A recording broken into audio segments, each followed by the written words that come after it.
श्रावण महीने की एकादशी के दिन गंगा के जल में मात्र 7 बेलपत्री डालकर जो नंदीश्वर भगवान अर्थात जो शंकर जी के शिवलिंग के सामने नंदी होता है, उस नंदी के चरण पर गंगा का जल चढ़ाकर बेलपत्री शिव पर समर्पित कर देता है, उसके घर में रुपया रुकना चालू हो जाता है। फिर वो गलत जगह पर नहीं जाता, गलत स्थान पर वो धन जाएगा ही नहीं। बेटा अगर व्यसन में पड़ा हुआ है, मदिरापान में पड़ा हुआ है, मांसाहार में, जुए आदि में जा रहा है, तुम्हें लग रहा है कि मेरा बेटा गलत मार्ग पर जा रहा है, ये मित्र दोस्ती गलत हो रही है, वो सही जगह पर आ जाए। करना है एकादशी।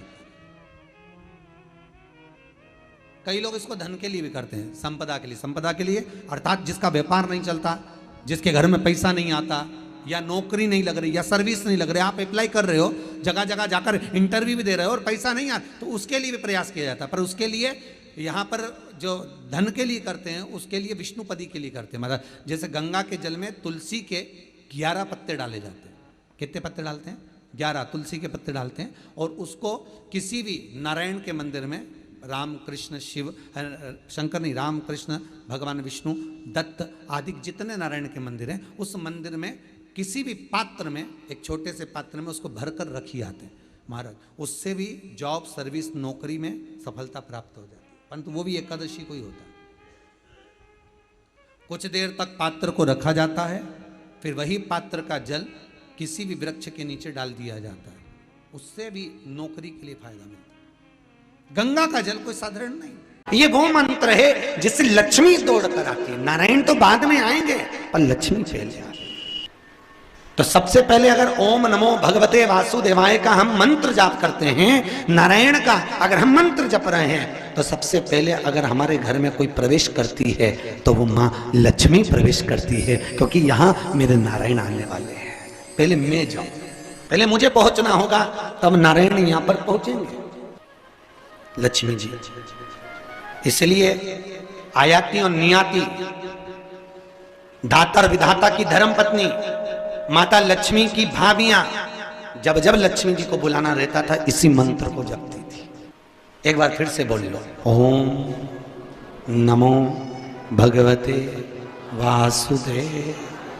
ये वो मंत्र है जिससे लक्ष्मी दौड़ कर आती है। नारायण तो बाद में आएंगे, पर लक्ष्मी पहले आती है। एकादशी के दिन जब आप जल शंकर को चढ़ाने तो रोज ही जाते हैं। जब एकादशी का दिन रहे और शंकर जी के मंदिर में आप जल समर्पित करें, तो 3 बार मुख से स्वधा स्वधा स्वधा या स्वधा स्तोत्र का पाठ, जिसमें 12 श्लोक।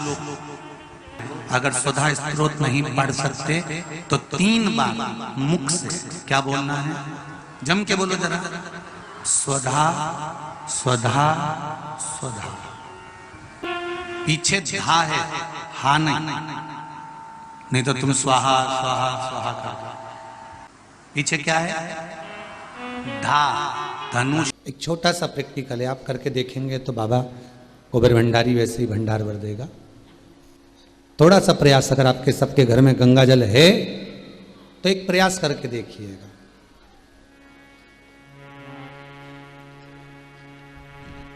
कोई कार्य के लिए आप जा रहे हैं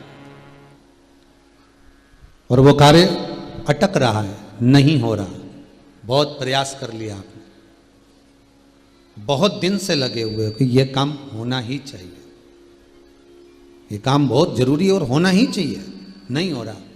एक कटोरी में गंगा का जल निकाल लीजिए महाराज, और कटोरी में गंगा का जल निकालकर तुम्हारे घर में एक सिक्का पड़ा हो, 1 रुपया, 2 रुपया, 5 रुपया, कोई सा भी एक सिक्का पड़ा हो, जो भी सिक्का पड़ा, कुंदकेश्वर महादेव का नाम लेकर, जहां परिंडा होता है, पानी का मटका होता है, पितरों का स्थान होता है, हंडा भरते हो, मटका भरते हो, उसके पास में उस कटोरी को रखकर 1 का सिक्का, 2 का सिक्का, 5 का सिक्का, 10 का सिक्का, जो तुम्हारे पास सिक्का पड़ा हो, जो भी तुम्हारे पास पड़ा हो, वो सिक्के को हथेली में लेकर कुंदकेश्वर महादेव का नाम लेकर उस कटोरी में डाल दीजिए, और उस जल को नैनों से लगाकर आप काम के लिए निकल जाइए। वो काम आपका सफल होकर ही रहेगा, छूट नहीं सकता। कुंदकेश्वर महादेव किनका नाम है? जम के बोलिए कुंदकेश्वर महादेव। ये कुंदकेश्वर महादेव को उस कटोरी में, उस बाटकी में सिक्के को और फिर जब आपका काम हो जाए, आप जिससे मिलने गए हो, जिससे काम की बात करने गए और काम हो गया, तो वो जल ले जाकर सिक्के के साथ, सिक्का तो डालो मंदिर में कहीं दान पेटी आदि में, और वो जल भगवान कुंदकेश्वर के नाम से शिव जी को समर्पित कर दो। बाबा से विनती करो, बहुत बहुत साधुवाद है बाबा, आपने मेरी लाज रख ली, तेरी कृपा बनी रहे, बस ये सुख मिलता। उसको धन्यवाद दो बाबा को बार बार। हम तो रोज कहते, रोज प्रतिदिन उठो और उठते से धन्यवाद दे दो, धन्यवाद। बेलपत्री का एक नियम है, बेलपत्री के वृक्ष का एक नियम है, बेलपत्री के पौधे का एक नियम है। पौधा बहुत छोटा है, बहुत छोटा, तो उसकी पत्ती ना उतारे। बहुत छोटे पौधे की पत्ती नहीं निकालना। बेलपत्री के पौधे का नियम है, आपके ऊपर बेलपत्री का वृक्ष का छांव पड़ने लगे, उसकी डाली आपके मस्तक से ऊंची हो जाए, उसकी छाया, उसकी पत्ती की हवा आपके मस्तक पर लगने लगे, तो उस बेलपत्री के पौधे की पत्ती उतार कर आप शिव को चढ़ा सकते हो। पर यह नहीं लिखा कि उसमें फल नहीं लगे तो चढ़ाओ मत, ऐसा प्रमाणिकता नहीं। गंगा जली का जल सूख रहा है, उसका कारण एक होता है कि परिवार में, घर में या तो किसी की नज़र लग जाती है, हाय लग जाती है, या कोई व्यक्ति किसी ना किसी रूप में उस परिवार में क्लेश या कहीं ना कहीं किसी ना किसी रूप में कोई बीमारी पकड़ने वाली है, तो गंगा की झारी अपने आप सूख जाती है। ध्यान दीजिएगा, संपदा कम होने वाली है, कहीं घाटा लगने वाला है, कहीं तकलीफ होने वाली है, तो गंगा की झारी का जल अपने आप सूख जाएगा। समझ जाओ, मार्गदर्शन करते हैं। हमारे घर में जितनी प्रतिमाएं रखी रहती, चाहे लड्डू गोपाल की हो, जगदम्बा की हो, शंकर जी की हो, हनुमान जी की हो, पितरों की हो, किसी भी देवता की मूर्ति, गणेश जी हो, लक्ष्मी जी हो, जिस देवता की मूर्ति आपके घर में रखी होगी, अगर कोई घात लगने वाली होगी, कोई कष्ट आने वाला होगा, तो भगवान के चेहरे की रौनक रंगत चली जाती है, भगवान का चेहरा भी उतर जाता है। सबसे पहले 4 दिन, 8 दिन, 6 दिन पहले वो भगवान का चेहरा उतर जाएगा कि ये घाट आने वाली। एकादशी के दिन बन सके एक बेलपत्र, उस बेलपत्र के मध्य भाग में बीच वाली पत्ती पर लाल चंदन और दोनों पत्तियों पर पीला चंदन, नीचे वाली दोनों पत्तियों पर पीला चंदन, बीच वाली पत्ती पर लाल चंदन और दोनों पत्तियों पर पीला चंदन, और इसी बेलपत्र के साथ में जो लाल चंदन वाला जो पत्ती है, उस पर एक श्वेत पुष्प, सफेद फूल रखकर आप अपनी कामना कर कर, जब आपको जल चढ़ाते चढ़ाते 3 महीना, 4 महीना, 5 महीना, 6 महीना आपके हो जाए और बाबा देव अधिदेव महादेव को जल चढ़ाते चढ़ाते समय बीत जाए, तब बाबा से अपने दिल की बात कहने के लिए लाल चंदन, सफेद पुष्प, पीला चंदन दोनों पत्तियों पर अपने हाथ में लेकर कामना कर कर अशोक सुंदरी वाली जगह पर जब हम उसको समर्पित कर, अशोक सुंदरी वाली जगह पर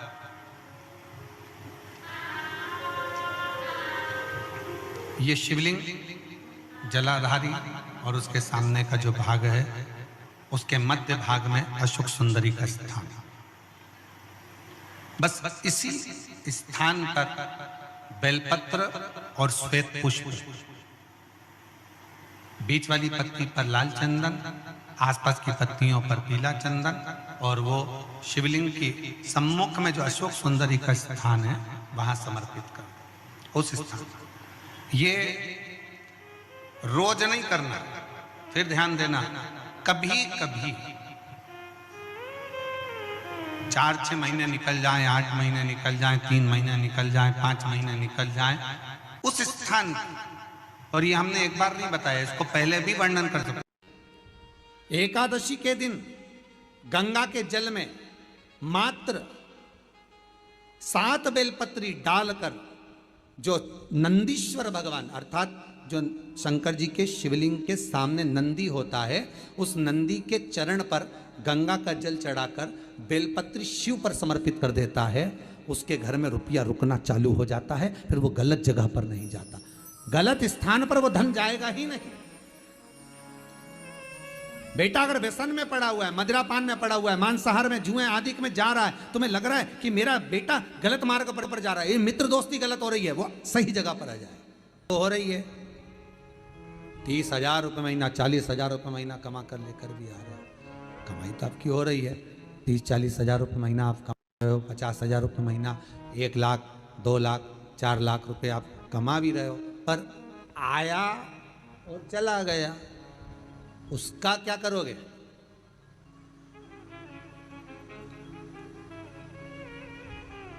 उसका करना क्या है? बहुत सुंदर संवाद है, ध्यान दीजिएगा।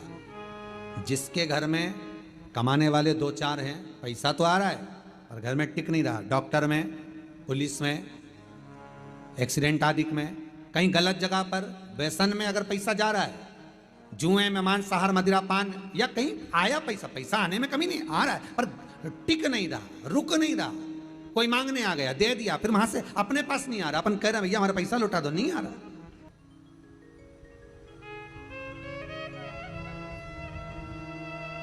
करना एकादशी। कई लोग इसको धन के लिए भी करते हैं, संपदा के लिए। संपदा के लिए अर्थात जिसका व्यापार नहीं चलता, जिसके घर में पैसा नहीं आता, या नौकरी नहीं लग रही, या सर्विस नहीं लग रही, आप अप्लाई कर रहे हो, जगह जगह जाकर इंटरव्यू भी दे रहे हो और पैसा नहीं आता, तो उसके लिए भी प्रयास किया जाता है। पर उसके लिए यहाँ पर जो धन के लिए करते हैं, उसके लिए विष्णुपदी के लिए करते हैं। मतलब जैसे गंगा के जल में तुलसी के 11 पत्ते डाले जाते हैं। कितने पत्ते डालते हैं? 11 तुलसी के पत्ते डालते हैं, और उसको किसी भी नारायण के मंदिर में, राम कृष्ण शिव, शंकर नहीं, राम कृष्ण भगवान विष्णु, दत्त आदि जितने नारायण के मंदिर हैं, उस मंदिर में किसी भी पात्र में, एक छोटे से पात्र में उसको भर कर रखी आते हैं महाराज। उससे भी जॉब, सर्विस, नौकरी में सफलता प्राप्त हो जाती है, परंतु वो भी एकादशी को ही होता है। कुछ देर तक पात्र को रखा जाता है, फिर वही पात्र का जल किसी भी वृक्ष के नीचे डाल दिया जाता है, उससे भी नौकरी के लिए फायदा मिलता है। गंगा का जल कोई साधारण नहीं। पैसा, धन ज्यादा आने लगे तो पत्नी को कहना चाहिए कि देखो थोड़ा बहुत मेरा मन है, शिव महापुराण की कथा हो जाए, या फिर कहीं सत्कर्म में लग जाए, कहीं ब्राह्मण भोज, साधु भोज, सन्यासी भोज, गुरु जन में, संत जन में, साधु जन में, तपस्वी जन में कहीं लग जाए। ये धर्म पत्नी। जहां धर्म जुड़ा हुआ हो वो धर्म। महाराज कुछ तिथियां होती हैं, जिन तिथियों में अगर आप रोज गंगा का जल शंकर को नहीं चढ़ा सकते, तो शिव महापुराण कथा कहती है, स्कंद पुराण कहती है, विष्णु पुराण कहती है, गर्ग संहिता कहती है, गीता पुरुष गोरखपुर का कल्याण का गंगा अंक कहता है कि कुछ तिथियां भारत की भूमि पर ऐसी वर्णित है जिन तिथियों में भी गंगा का जल हम शिव को अगर एक बूंद भी समर्पित कर रहे हैं, गंगा का जल मात्र एक आधी चम्मच भी, आचमन जितना भी अगर हम शिव को समर्पित कर रहे हैं, तो उसका सुख आनंदित है। जैसे पंचमी तिथि, नवमी तिथि, दशमी तिथि, एकादशी, प्रदोष, पूर्णिमा, अमावस्या, ये तिथियां हमारे यहाँ जो दी गई हैं, इन तिथियों में अगर हम गंगा का मात्र थोड़ा सा जल भी अगर जल के पात्र में डालकर गंगा जी का जल थोड़ा सा भी शिव के पास लेकर जा रहे हैं, तो ये एक भाव अपने भीतर होना चाहिए कि आप केवल गंगा का जल साधारण शिव मंदिर में समर्पित नहीं कर रहे हो, आप गंगा का जल भले अपने घर से लेकर जा रहे हो और थोड़ा सा भी जल ले जाकर अगर शिव को समर्पित कर रहे हो, तो तुम्हारे भीतर ये भाव होना चाहिए कि मैं गंगोत्री से जल भरकर सीधे रामेश्वर में ले जाकर गंगा के जल को समर्पित कर रही हूँ। श्रावण के महीने में या अन्य महीने में आप शिव को समर्पित कर रहे हैं, ये आपके भीतर एक भाव उत्पन्न होना चाहिए। एक बात आपको कही थी गुरु महिमा में कि घर से जब निकला करो ना, तो भगवान देवाधिदेव महादेव का नाम लेकर श्री शिवाय नमस्तुभ्यम।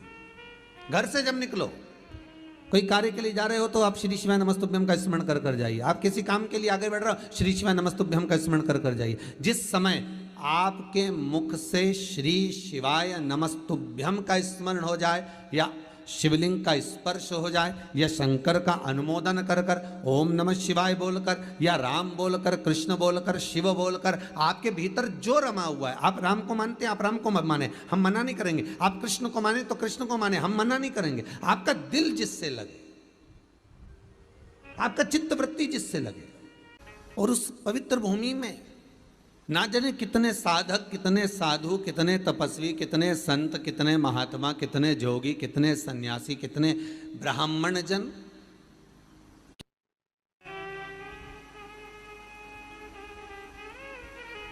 पवित्र भूमि।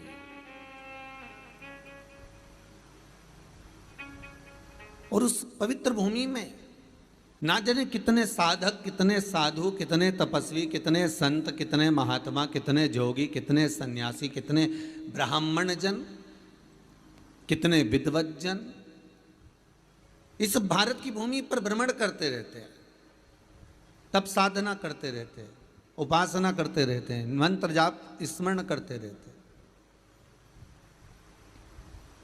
और जब उनका मंत्र जाप का फल इस भूमि पर प्राप्त होता है तो यहाँ की जो रज है, यहाँ की जो धूल है, यहाँ की जो माटी है, वो सुख का अनुभव करा देती है, एक आनंद का अनुभव करा देती है।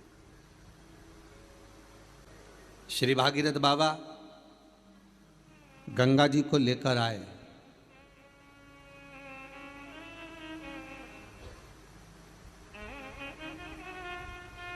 भागीरथ बाबा तो गंगा जी को लेकर आए 60,000 काकाओं के उद्धार के लिए, और वो गंगा भी बहती हुई गौमुख से लेकर चलते चलते चलते चलते वो गंगा भी कलकत्ता तक जब पहुंची है, गंगा सागर तक जब पहुंची है, तो उसके घाट पर, उसके तट पर, गंगा महारानी के किनारे पर जितने जितने भक्त, जितने साधु, जितने सन्यासी, जितने साधक, जितने उपासक, जितने जीव रह रहे हैं, ये गंगा उनका कल्याण कर रही है। और जो उसकी शरणागति में जा रहा है, गंगा उसका उद्धार कर रही है। गंगा किसको संवारती है?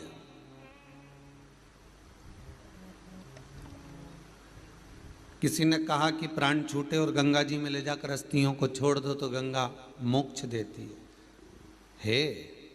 विष्णु पुराण में, गर्ग संहिता में, देवी भागवत में, शिव महापुराण में, स्कंद पुराण में लेख लिखे हैं कि गंगा जी ने शंकर जी से वर मांगा था कि मेरे जल में जब तक जीव की अस्थियां पड़ी रहेंगी तब तक वो जीवात्मा वैकुंठ का भोग भोगेगी।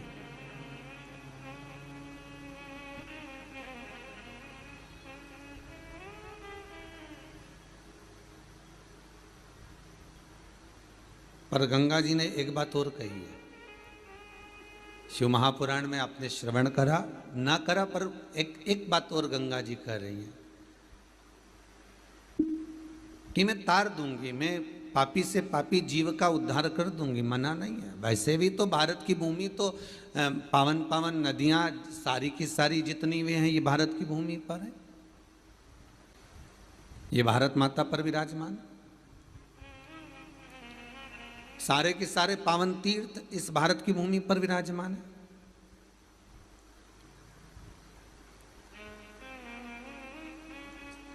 पुण्यमय नदियां, पुण्यमय तीर्थ, पुण्यमय तालाब, सरोवर जितने भी हैं ये सब इस भारत की भूमि पर हैं। गंगोत्री में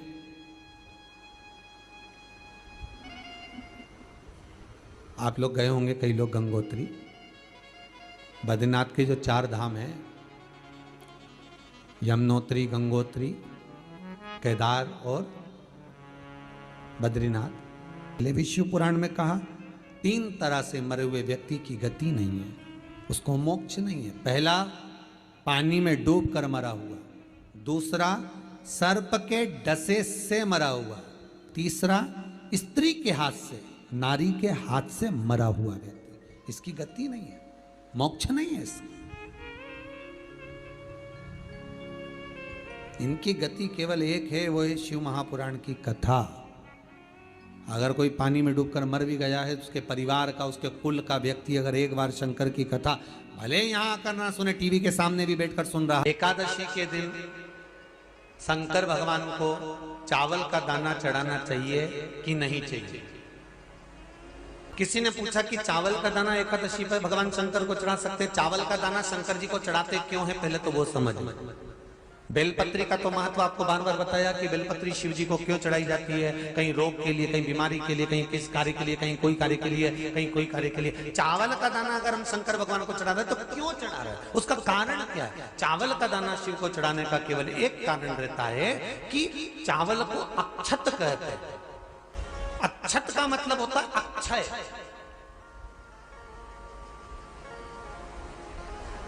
अभी हमारे यहाँ एक तिथि आने वाली है, अक्षय तृतीया। उसका मतलब क्या होता है? अक्षय, जिसका कभी क्षय ना हो। जब हम भगवान शंकर को चावल का दाना चढ़ाते हैं, जैसे बहुत ध्यान दीजिएगा महाराज, बहुत समझने वाली बात है, बहुत ध्यान से। चावल का दाना हमारे मस्तक पर तिलक करने के बाद पंडित जी क्यों लगाते हैं कि भगवान जैसा समय आज चल रहा है, आप पूजन कर रहे हो, पाठ कर रहे हो, दान कर रहे हो, पुण्य कर रहे हो, सत्कर्म कर रहे हो, भजन कर रहे हो, मेरा देव अधिदेव महादेव, मेरा नारायण, मेरा सत्यनारायण भगवान, मेरा राम जी, मेरा विष्णु जी, मेरा भागवत मैया, मेरी रामायण मैया, ब्राह्मण मस्तक पर तिलक लगाने के बाद चावल इसलिए लगाता है कि जैसा समय आज चल रहा है, भगवान तुमको ऐसा ही समय बनाकर रखे और तुम ऐसे ही चार चांद लगाते रहो, दान पुण्य संकीर्तन करते रहो, इसलिए मस्तक पर चावल का दाना लगाया जाए।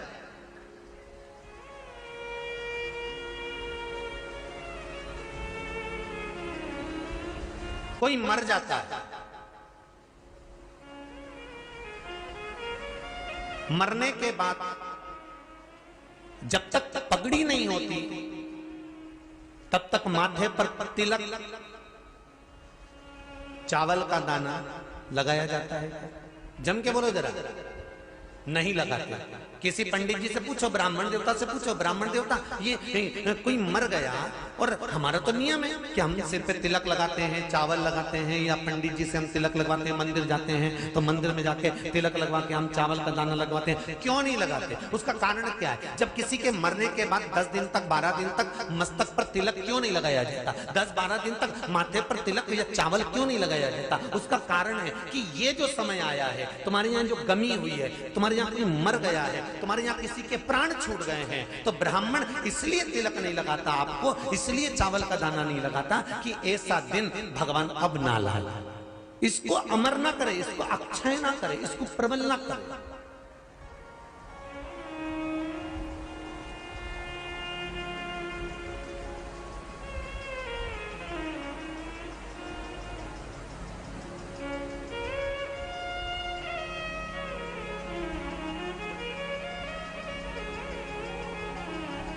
और जब चावल का दाना, तो यहां शिव महापुराण की कथा करी, चावल का दाना हम शिव जी को क्यों चढ़ाते हैं, भगवान को क्यों समर्पित करते हैं, भगवान की पूजन में अक्षत क्यों समर्पित करते हैं, चावल क्यों समर्पित करते हैं, उसका कारण क्या है? तो कहा आज मैंने जब चावल का दाना आपको समर्पित करा है, जिस भाव से, जिस विश्वास से, जिस श्रद्धा से, जिस मन से मैं आपको रिझा रही हूँ, हे भोलेनाथ मेरी ये मनोकामना पूर्ण कर, इसको अक्षय कर देना, इसको अमर कर देना, बस इतनी कृपा आप कर। किसी ने पूछा एकादशी के दिन चावल चढ़ाए कि नहीं चढ़ाए, तो यहाँ तो सीधी सीधी बात है, बीमारी देखकर थोड़ी ना आती है कि नवरात्र चल रहे हैं कि सावन का सोमवार चल रहा है, बीमारी तो बीमारी। तुम चावल मत खाओ। तिरुपति कौन कौन गया? हाथ उठाओ। ठीक है। जगन्नाथ जी कौन कौन गया? हाथ उठाओ। हाँ ठीक है। द्वारका जी कौन कौन गया? हाथ उठाओ। ठीक है। बद्रीनाथ कौन कौन गया? हाथ उठाओ। ठीक है। एकादशी के दिन कभी तुम बद्रीनाथ चले जाओ, एकादशी के दिन तुम द्वारका चले जाओ, एकादशी के दिन तुम तिरुपति चले जाओ, एकादशी के दिन तुम जगन्नाथ चले जाओ, एकादशी के दिन तुम्हारी मर्जी पड़े भगवान के किसी धाम में चले जाओ और भगवान को भोग लगाओ और उनकी थाली को झांक कर देखना, उसमें चावल जरूर मिलेगा। उसमें ऐसा नहीं है कि चावल नहीं मिलेगा।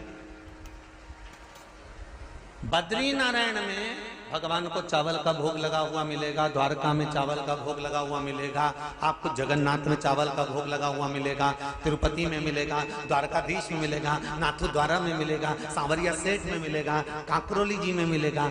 आप जहां जाओगे वहां पर एकादशी के दिन भगवान को चावल आएगा, क्योंकि भगवान के लिए परहेज नहीं है।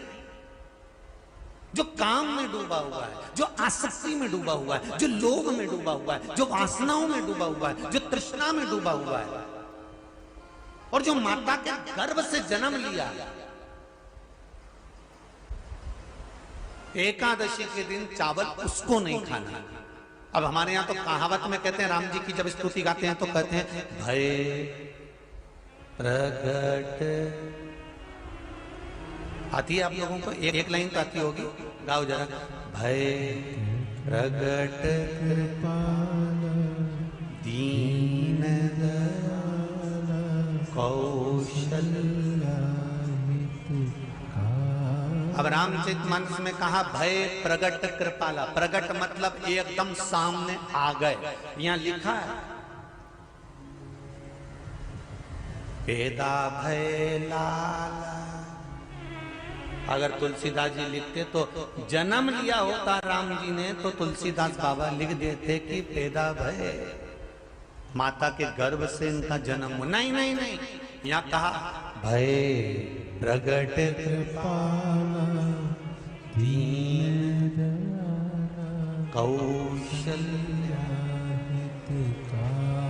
यहाँ प्रगट। एकादशी के माता पिता कौन है? सबसे पहले एकादशी का व्रत किसने रखा था?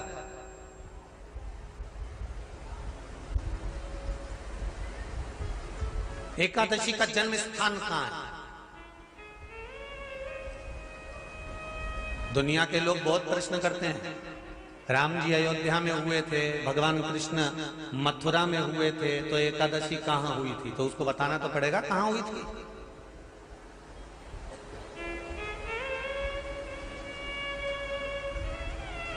उसमें हमने वर्णन किया कि एकादशी के माता पिता कौन है, एकादशी का व्रत सबसे पहले किसने करा, एकादशी का जन्म कहां हुआ, एकादशी को क्यों चावल नहीं खाते, एकादशी के दूसरे दिन चावल का दाना खाना क्यों जरूरी है।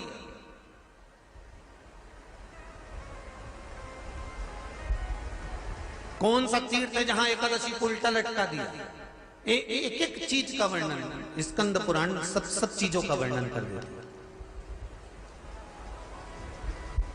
प्रत्येक तो यहां जो वर्णन आया कि आप मनुष्य जो माता पिता के गर्भ से, माता के गर्भ से जन्म लिया हो, संसार में जिसका जन्म हुआ हो और मृत्यु लोक में गर्भ की कैद में रहने के बाद जन्मा हो, उसको एकादशी के दिन चावल नहीं खाना चाहिए। महाराज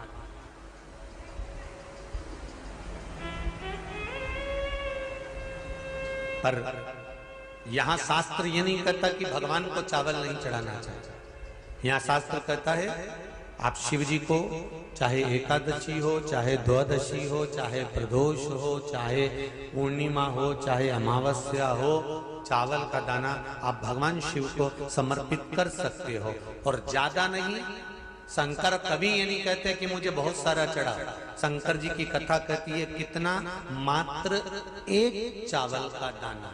हम तो उनसे भी कहेंगे जो लोग कहते हैं ना कि हम आज हमारा सावन का महीना है तो आज हमें भगवान को 1.25 लाख बेलपत्र चढ़ाएंगे, तो कोई कहता हम 1000 बेलपत्र चढ़ाएंगे, तो कोई के हम 5000 चढ़ाएंगे, कोई के हम 50,000 चढ़ाएंगे। मेरा निवेदन केवल इतना है, तुम तो एक चढ़ा। और ये भी जरूरी नहीं है, एक बेलपत्र भी कब चढ़ाई जाती है शंकर भगवान को, जब तुमने किसी एक बेलपत्र का पेड़ लगाया होगा और वो पेड़ बड़ा हो गया होगा, तब तुम हकदार बनते हो कि किसी के पेड़ की बेलपत्र तोड़कर शिव को चढ़ाई जाए। मान लो कोई व्यापार, कोई दुकान, कोई फैक्ट्री आपकी ठीक नहीं चल रही है, आप ठेला लगा रहे हो, सब्जी की दुकान लगा रहे हो, कोई दुकान खोल कर बैठे हो, कोई फैक्ट्री लगा कर बैठे हो, कोई व्यापार कर रहे हो और उस व्यापार में तुम्हें आनंद नहीं आ रहा, बहुत तकलीफ चल रही है, बहुत तकलीफ, सब कुछ करके देख लिया पर वो तकलीफ मिटी नहीं रही। तो थोड़े दिन थोड़े समय किसी भी शंकर के मंदिर में बटकेश्वर महादेव के नाम से एक बेलपत्र चढ़ाने का तरीका जरा समझ लेंगे। आप अगर जिस दिशा में खड़े हो, अगर आप शंकर के शिवलिंग के इधर हो तो बेलपत्री का डंडी का मुख आपकी ओर होना चाहिए।